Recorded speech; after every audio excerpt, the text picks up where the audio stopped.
وإذا أصابك شيء فلا تقل ليش كذا، لا يا ربي ليش صار، أعوذ بالله، أو لولا فلان، أو لا لا لا لا، قدر الله وما شاء.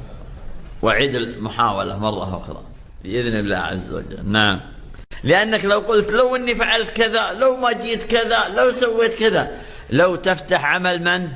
الشيطان. وإذا انفتح عمل الشيطان جاتك الوسوسة، وجاك القلق، وجاك الهم، وجاك الحزن، وجاك المكدرات، وجاك القلق، وجاك جاك كل شيء، جاك الشيطان وجنده اللي معه، جاك الشيطان وشنطته اللي محملتم بالأدواء والأمراض وزعها عليك، لا خله هو شنطته مسكرة، هذا الشيطان وهمومه وغمومه وبلاويه وساوسه وكيده ونكده، استكبر الله والله سيكفيك إياه، بس كلمة قدر الله وما